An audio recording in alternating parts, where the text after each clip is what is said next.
Depois do sucesso do lançamento do primeiro livro, intitulado A Terceira Índia,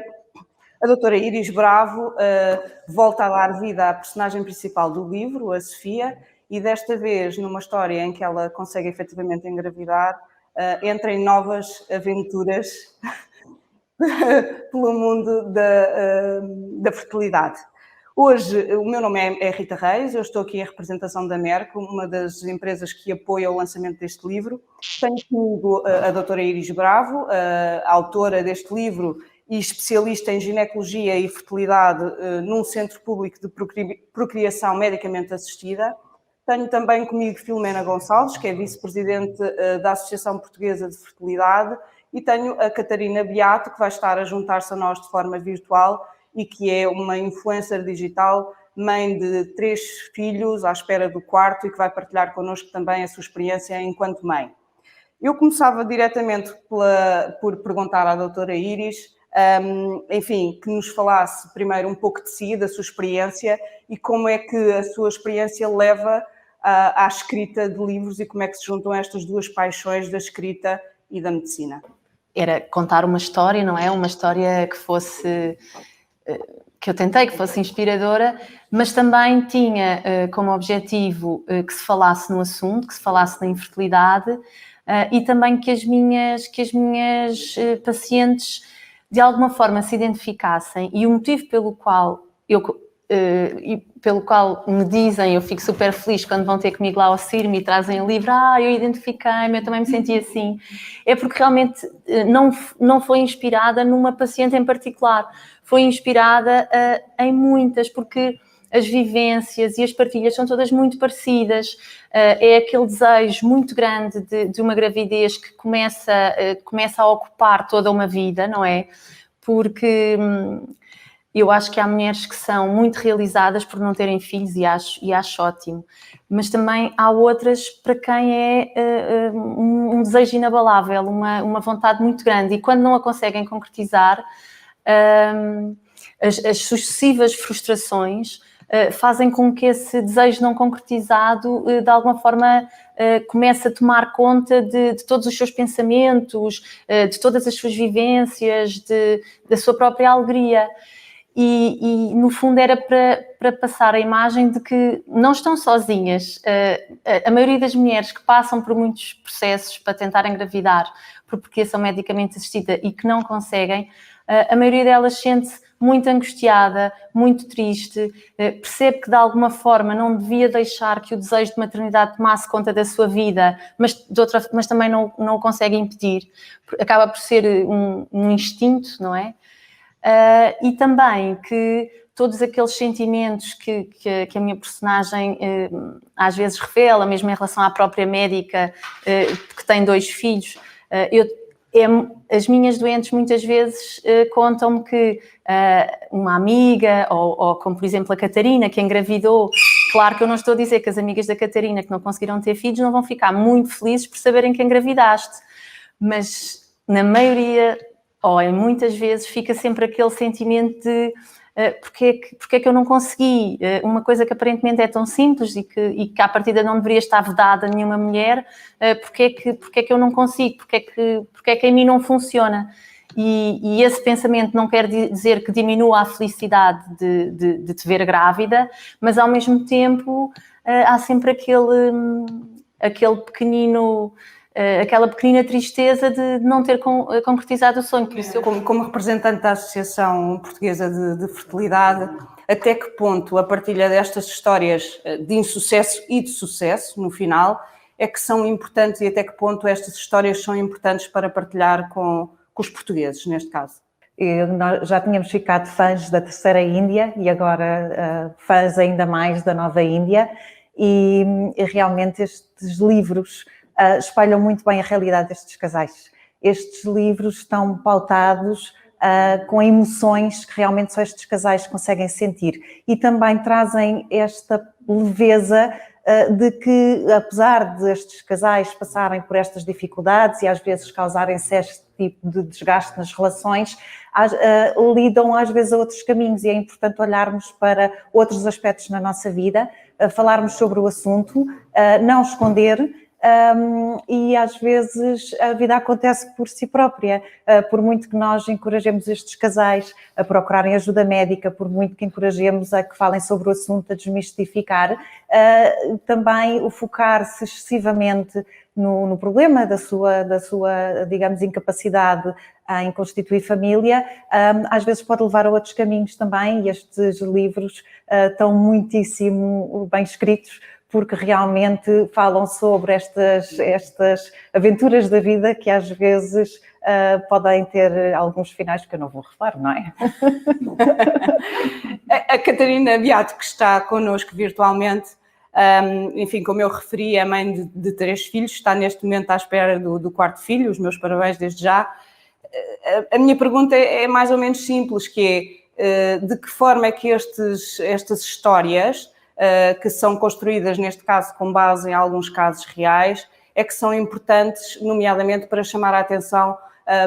das pessoas, das mulheres que têm dificuldade em engravidar, a pedir ajuda. É muito engraçado que eu nesta 4ª gravidez escrevi sobre isso, porque acho que quando existe este milagre de poder viver uma 4ª gravidez quase aos 43 anos, é já uma fase da vida em que há muita consciência das amigas, das outras mulheres que não puderam passar por essa experiência. E é engraçado que enquanto se calhar no meu primeiro filho aos 24 anos eu não tinha sequer essa noção, depois a pessoa vai acompanhando histórias diferentes e de facto existiu da minha parte quase um pudor em gritar ao mundo que estava grávida, conhecendo tantas histórias, e escrevi sobre isso porque eu acho que só quem passa por isso é que sabe, e o facto de poder existir um livro que acompanha, mas que também é uma esperança para outras mulheres é fundamental. Escrever e conversar sobre estes problemas, eu acho que fazer até esse cruzamento entre uma mulher que tem filhos, mas que pode dar voz e conversar com outras mulheres, para quem isso tem sido uma experiência associada à frustração, é de facto importantíssimo, porque são estes, eu acho sempre, aliás, nesta questão até das redes sociais, e os livros têm um novo canal de distribuição e de comunicação e de divulgação, que são as redes sociais, é uma forma de chegarmos a estas mulheres que de certeza absoluta se sentem profundamente sozinhas, e que esta é uma forma, como eu digo, eu não a conheço, nunca a vivi na pele, mas chegam a mim muitas mulheres que contam isto, e eu acho que poder dizer-lhes que há um livro que de alguma forma nos espelha é sempre importante para todas as mulheres, e portanto isto eu acho que é a parte bonita de nos expormos, é poder comunicar as nossas histórias. Neste caso, a Iris dá voz a uma personagem, não uma realidade, mas que de facto ela conhece muito de perto pelo seu trabalho, e poder é isso, é a Sofia que vive nessas mulheres, que possa ganhar voz e ganhar um lugar quando leem este livro, e que possam chegar a outras mulheres, e que isto não seja um lugar de distância entre aquelas que vivem a aventura de ter muitos filhos e aquelas que não têm. Mas de facto para mim esta 4ª gravidez, quase aos 43 anos, foi muito marcada por essa sensação difícil de dizer até a algumas amigas muito próximas, porque sei que não é uma realidade para todas, e uma coisa é uma mulher que decide não ter, e acho que hoje felizmente estamos vivendo numa sociedade em que uma mulher que decide não ter filhos pode ser encarada de uma forma de normalidade, mas também seja aquelas que não o conseguem, que possam conversar e sentir-se acolhidas numa sensação que é de certeza muito dura. Os doentes que vos contactam na associação também trazem estas histórias com certeza, enfim, recorrentes, normalmente as de insucesso, digo eu. Existe aqui um papel formativo que nós, como sociedade, também temos que ter para com estas pessoas, para com as mulheres? Sem dúvida, Rita. Aquela pressão que existe sobre os casais que casam e depois têm que logo ter filhos, e as pessoas começam a perguntar agora quando é que engravidam. Às vezes estes casais já estão a passar por um processo tão doloroso de que é não conseguirem engravidar, que toda a pressão que a sociedade coloca sobre eles acaba por não ser saudável, e às vezes é preferível as pessoas não perguntarem, mas mesmo que perguntem, e que às vezes até aos amigos mais próximos, há esta dificuldade em se falar sobre o assunto e há a dificuldade em revelar que estão a tentar engravidar e não se consegue. Mas também tentar desmistificar. Eu falo muito esta palavra desmistificar, porque eu ainda acredito e ainda se nota muito casais que não falam com ninguém, não conseguem revelar a sua situação nem aos amigos mais íntimos, nem à família, porque têm algum receio que não sejam compreendidos. E na maior parte das vezes até não são mesmo compreendidos, porque depois levam com os clichês, vai de férias que isso passa, isso é ansiedade. E todos estes clichês que se geram à volta destes casais acabam por ser muito dolorosos. E o que a doutora Iris estava a referir há bocado, e também a Catarina referiu, de às vezes sentir-se algum pudor, nós sentimos isso na pele, eu passei pela infertilidade, de ter casais próximos de nós que acabavam por não contar logo que estavam grávidos, porque tinham algum receio de nos magoar, sabendo o processo pelo qual estávamos a passar, e realmente, na nossa perspectiva, os casais que nos procuram-nos porque sabem que nós passamos por este assunto e que conseguimos compreender aquela dor e aquele sofrimento que estão a passar. No entanto, era bom que as famílias, era bom que os amigos também tivessem esse tipo de sensibilidade. E quando não têm nada a acrescentar, se calhar é melhor não dizerem nada. A Catarina, como influenciadora digital que é, não é? Calculo que, enfim, sinta esta pressão adicional de aquilo que é partilhado nas redes sociais também ter uma mensagem para as pessoas. Sente essa pressão em si mesma por ser esta influenciadora digital, e como é que se calhar todos os que nos estão a ver neste momento podem ter esta cautela nas mensagens que passam, na utilização das suas redes sociais? Em relação à pressão, eu não sinto isso como uma pressão, sinto mais como um propósito. Ou seja, se eu estiver nas redes ou nesta exposição sem um propósito, sem uma mensagem, perde muito o sentido e não seria, nem estaria, não o faria, porque há muitos momentos quando existe esse crescimento de seguidores, e acho que a Iris perceberá quando recebe o feedback das suas leitoras que há um propósito e que passa a ganhar um sentido o estar presente, de facto, numa exposição, numa rede social. O cuidado que eu faço no uso das palavras ou na maneira é de facto o que eu sinto, é a minha verdade, mas é exatamente o mesmo cuidado que eu tenho na forma como converso com as minhas amigas, e como dizia,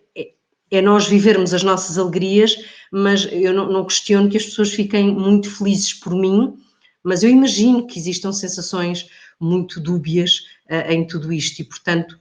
numa determinada idade e tendo um público mais que maioritariamente, quase exclusivamente feminino, há de facto para mim uma necessidade de muito respeito pelas mulheres que me leem e, portanto, podem ficar felizes por mim, mas eu não tenho dúvida que muitas mas porquê? Porque aquela nem estava à espera e vai ter o quarto filho e eu só queria um. E eu acho que é o que eu digo, às vezes eu tenho uma grande amiga a quem a minha mensagem, quando anunciei, tive necessidade de mandar e disse-lhe: a natureza não é justa na divisão que faz, porque amo profundamente todos os meus filhos e agora já não convém vir muitos, já não há uma idade, mas podiam ter vindo 10 que eu estaria cá e agradeço muito ao meu corpo permitir-me isso, mas com esse respeito, porque de facto vamos acompanhando a dor. Agora, eu acho que a Iris falou de uma coisa muito engraçada, que é, nós podemos achar que a solução está em perder o foco desse tema, mas eu acho que, como qualquer outra coisa, aquilo que nós não conseguimos passa a ser o nosso maior foco. E o respeito por isso, na forma como lidamos com as pessoas que nos são próximas, no meu caso, se calhar eu nas redes posso não ser próxima de toda a gente, mas tenho um núcleo, a quem eu chamo a minha comunidade, que eu sei quando existem essas lutas, sei de algumas mulheres que estão a tentar engravidar, outras que já passaram por muitas perdas gestacionais, e não é fácil viver uma gravidez conhecendo muitas histórias, porque há uma falta de ingenuidade que nos permitiria levar isto com outra leveza. Mas eu, quando recebo todos esses, há muito aquela coisa, exatamente, tu não penses mais nisso, sabes que a solução está exatamente em não pensares, se não pensasses engravidavas. E E eu acho que isso é uma profunda falta de respeito pelas mulheres e pelos casais que estão a passar por isso, porque é como qualquer tipo de luto que nós passamos na nossa vida, a solução não está em fingir que ele não aconteceu. E, portanto, a minha mensagem passará sempre por isso, pelo respeito da compreensão de que quem passa por estas situações, neste momento só pensa nisto e que não se ponha nas mulheres, isto serve para as mulheres que não têm, para as mulheres que não conseguem engravidar, mas para as mães também, esta culpa que as mulheres carregam, porque o corpo,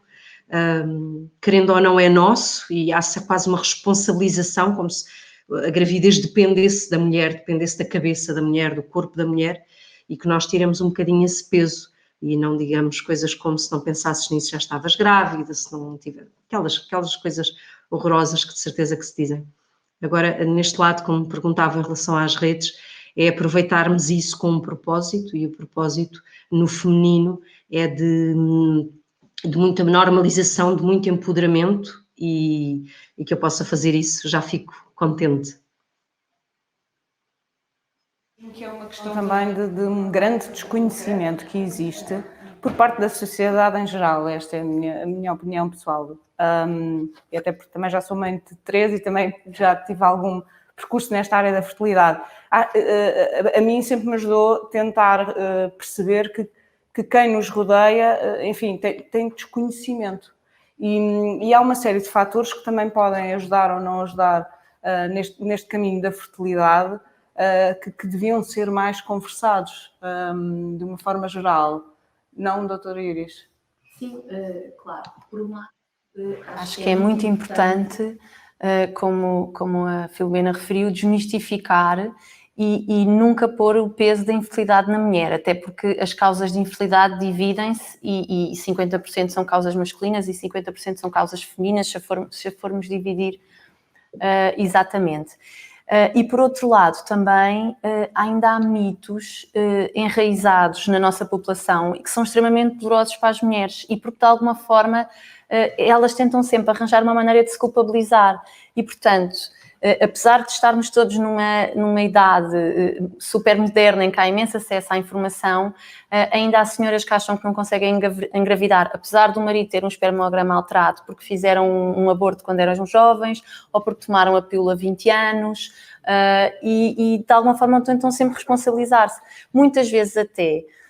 um dos motivos pelos quais, não é o caso da protagonista, mas um dos motivos pelos quais nós cada vez temos mais problemas de infertilidade é porque os casais cada vez tentam mais tarde engravidar e, portanto, a partir dos mais ou menos dos 35 anos há um declínio da fertilidade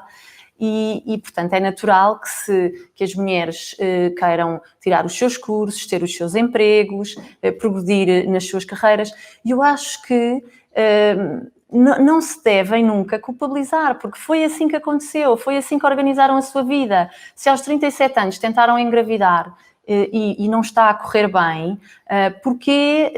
ir ao passado e pensar que se tivessem tentado engravidar 5 anos antes, se calhar teriam conseguido? O ónus põe-se sempre do lado da mulher e não pode ser, porque é uma decisão do casal. O casal é que decide engravidar quando a mulher tem 37 ou 38 ou 40, porque infelizmente nem todas as mulheres têm uns ovários tão fantásticos como os teus e aos 42 anos uma gravidez espontânea já não é uma coisa muito, muito frequente. E, portanto, mas nós estamos cá para ajudar. Portanto, o que eu acho é que não se deve julgar por ter filhos. Não se deve julgar porque tem 5 filhos e que doida, porque 5 filhos, é tão difícil criar um, como não se deve julgar a que não quer ter nenhum, como não se deve julgar a que decidiu ter com 25 e a que decidiu ter com 40, porque a que decidiu com 40 se calhar vai ter mais dificuldades, mas nós temos muitas ferramentas para ajudar e portanto acho que as mulheres devem fazer a sua vida sem estarem cingidas, nem se culpabilizarem depois quando não conseguem uma gravidez. Filomena, concordas? Qual é que seria a mensagem-chave que deixarias para os casais e mulheres portugueses Bem, antes de mais, que leiam estes livros, não é? Porque os livros estão pautados por algumas coisas que acontecem nas relações durante a infertilidade. Portanto, é importante que leiam alguns livros e que se informem, que se documentem, porque às vezes também, lá está, esta falta de informação é inimiga destes casais. Não estou a dizer para irem o tempo todo ao Dr. Google, porque isso não vai ajudar, obviamente, mas que falem sobre o assunto. Mas realmente o que a doutora Iris dizia desta situação do ónus estar muito na mulher, de haver esta culpabilização, não pode ser. O problema pode ser do casal, o problema pode ser de ambos, o problema, como dizia a doutora Iris, normalmente está muito equilibrado, as causas femininas e as causas masculinas, e que sobretudo que falem sobre o assunto, que tenham esperança. E acho que ao lerem estes livros vão perceber que existe muito para além da infertilidade. Aliás, estes livros estão deliciosos porque falam de uma série de temas fraturantes, do empoderamento feminino, falam sobre criminalidade, falam sobre sustentabilidade, e é apaixonante saber que num contexto dramático existem tantos outros fatores à nossa volta e nós podemos ajudar o mundo também de uma forma tão bonita, que acho que é importante também poderem ver que existe um mundo para além da infertilidade. Catarina, algumas mensagens-chave da sua parte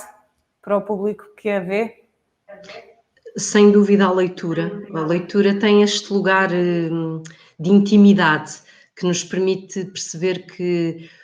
outra pessoa, ainda que seja a Sofia, e a Sofia é uma personagem, mas sentir que é aquela coisa do reflexo, eu passei por isto, eu estou a sentir isto. E o livro é de facto uma companhia que não é substituída por nenhum ecrã. E isso é fundamental. Sei que para os mais novos essa é uma descoberta que nem sempre é feita, mas os livros são de facto esse lugar íntimo entre o papel, entre o facto de podermos estar ali num lugar muito recolhido, em que podemos chorar e fazer tudo isso sem a luz. É algo mais agressivo. Eu acho que ler é fundamental. Eu começaria por estes dois e depois sugeria que aí está. Os médicos, eu sei que no empoderamento feminino há muita ideia de que a mulher se basta, de que a mulher, o corpo da mulher isto, e nós somos tudo isso, mas é preciso pedir ajuda. E muitas vezes as questões da infertilidade é de facto urgente pedir ajuda aos médicos, e os médicos podem encaminhar até para questões de saúde mental, que está muitas vezes muito marcada nestas questões da infertilidade, da culpa, de pressões associadas, da ansiedade, de uma mulher viver o ciclo de uma forma ainda mais marcada, não só pelas hormonas, mas pela ansiedade de um teste positivo. Portanto, é preciso pedir ajuda, e um médico pode ser esse confidente a que nós recorremos. Portanto, o falar, não ter vergonha de pedir ajuda, eu acho que é principalmente encontrar o colo, e o colo é fundamental, seja em que fase da vida for, e se for nesta dor, é importante encontrar o colo. Portanto, eu diria isso: leiam, e leiam mais, googlizem menos e peçam ajuda. Obrigada, Catarina. Iris, no fecho, partilha connosco só um bocadinho do véu de novo livro. Deixa-nos um bocadinho aqui um teaser para irmos a correr comprar este livro e ler a história. Não é muito fácil deixar um teaser daqui da Nova Índia, porque quem ainda não leu A Terceira Índia pode ficar triste comigo, mas o que eu diria é que as personagens vão crescer muito e vão se de alguma forma transformar, porque a vida muitas vezes nos obriga a isso. Os eventos, o que nos acontece, não é? A forma como muitas coisas estão fora do nosso controlo e nós temos que nos adaptar. E, portanto, eu diria que é isso, que as personagens se vão transformar e vão talvez encontrar uma nova versão delas próprias, com tudo que vai acontecer. Obrigada Iris, obrigada Filomena, Catarina, obrigada ao Museu da Farmácia e obrigada à Editora Cultura. Uma mensagem de fecho: comprem este livro, a história é super entusiasmante e assim que começarem não vão querer parar. Boa leitura.